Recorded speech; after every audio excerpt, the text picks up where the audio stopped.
Hello, everyone. This is Team Case Closed, and today we're going to be presenting to you our case study analysis on SNC Lavalin Group.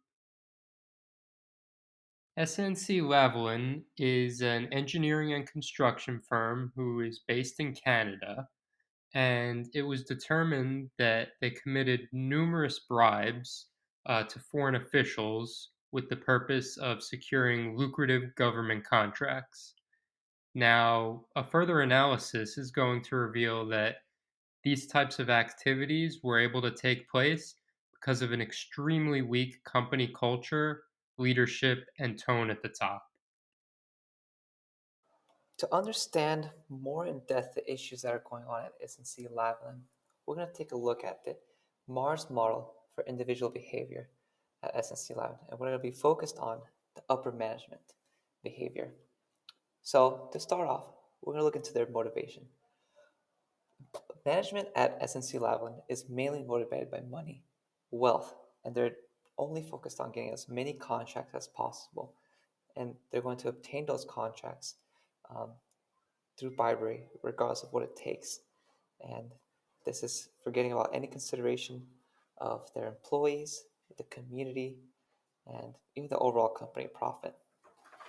Um, they they're able to do this because um, they they've established a lot of secrecy. They have been able to make code names for journal entries when it relates to bribery, and establish offshore bank accounts. Um, Also, they have taken this role that they need to get as many contracts as possible. And that's their main objective, purpose, and determination that they have taken the role on at SNC Lavalin. Also, among the board of directors at SNC Lavalin, um, they have established they have a very unclear role of what they should be doing and what they are doing.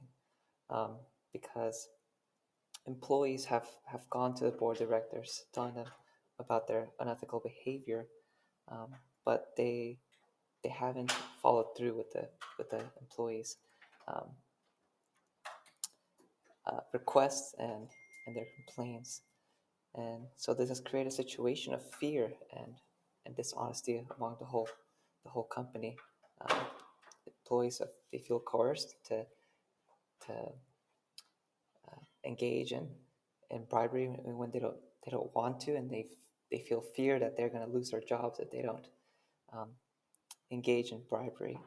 And so as a result of this, we're going to see that SNC Lavalin is going to establish high employee turnover, um, lower job satisfaction, lower productivity among employees, um, higher regulations from government and from um, from others, and also lawsuits from former employees that are complaining about the ways that they were probably treated and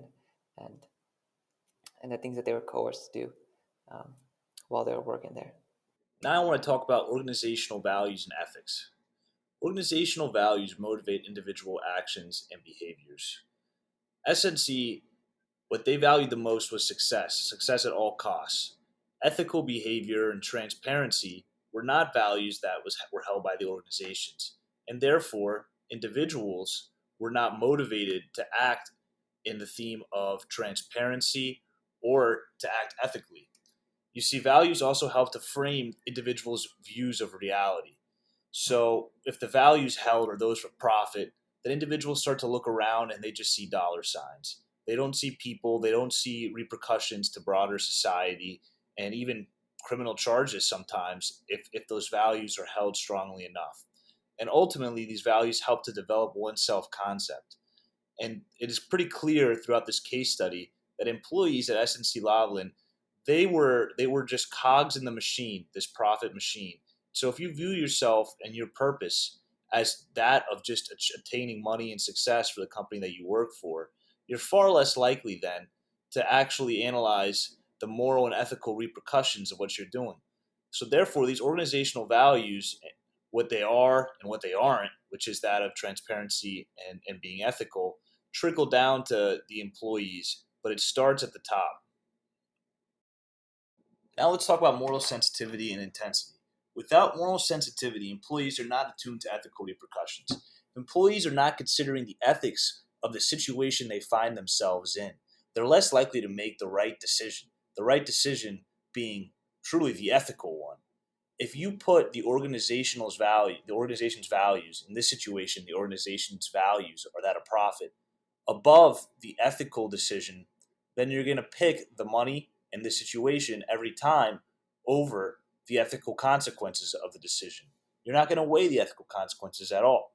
And that's what we saw here in this case.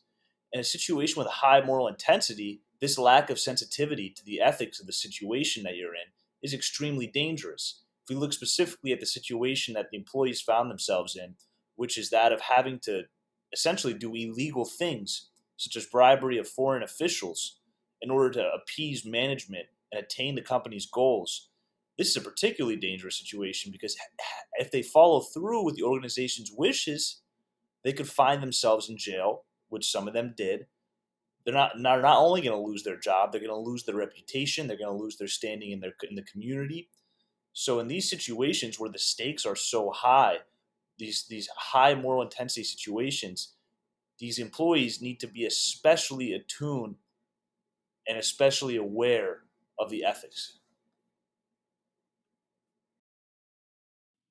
Bribery of foreign public officials, conspiracy to commit fraud and forgery, money laundering, possessing property obtained by crime, and attempts to secretly smuggle the son of a former dictator into safer countries are all included among the crimes against former executives at SNC Lavalin.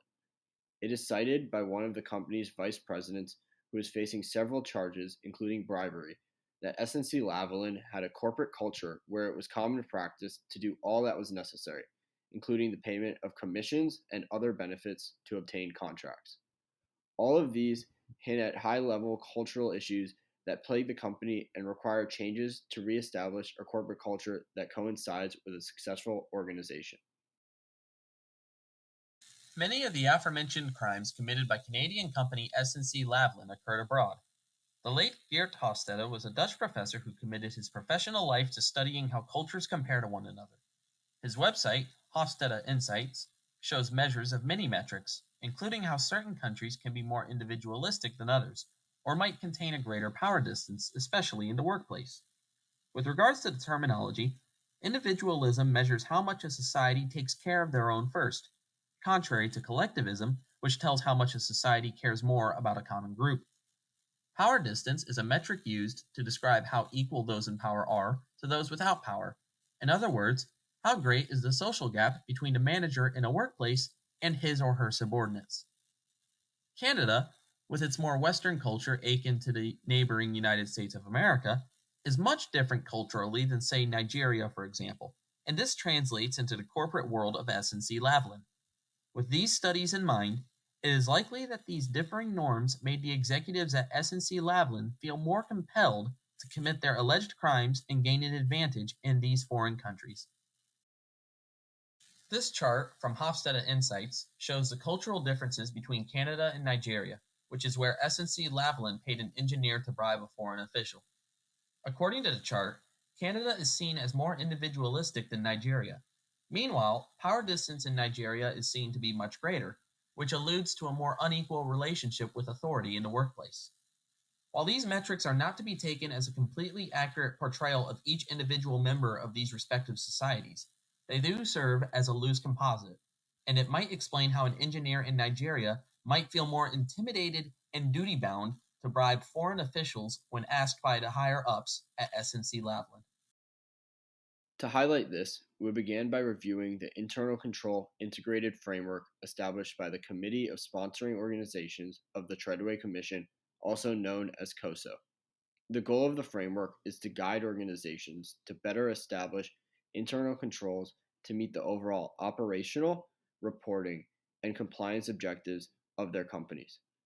The integrated framework is broken up into 5 parts: the control environment, risk assessment, information and communication, monitoring activities, and existing control activities.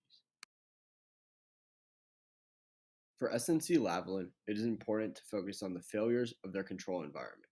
The control environment focuses on top management and establishes the tone at the top, or culture of the organization as a whole.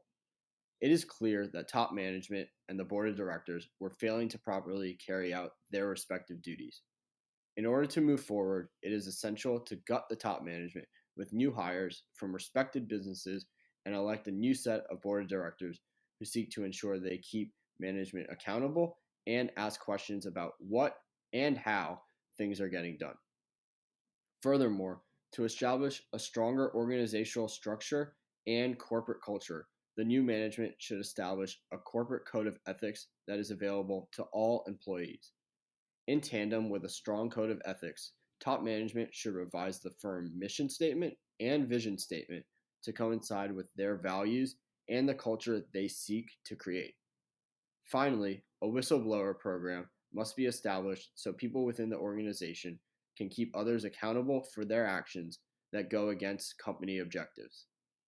By replacing the current management and directors, establishing a corporate code of ethics, having meetings to reiterate SNC Lavalin's firm mission and vision statements, and establishing a whistleblower program, it will be possible to create a sound control environment as detailed by the COSO in their integrated framework for internal control. Ultimately, this should lessen the corporate wrongdoing within SNC Lavalin. As was previously mentioned, a lot of the fraud that took place within SNCL was due to the fact that they had a very weak culture and leadership. To remedy this, they should establish an independent board of directors, rely on the COSO framework, and institute a corporate code of ethics. These three things will be crucial for the company because moving forward, they will be able to increase their bottom line, improve the integrity of the company, and form better relationships, all of which will benefit the company in the long term.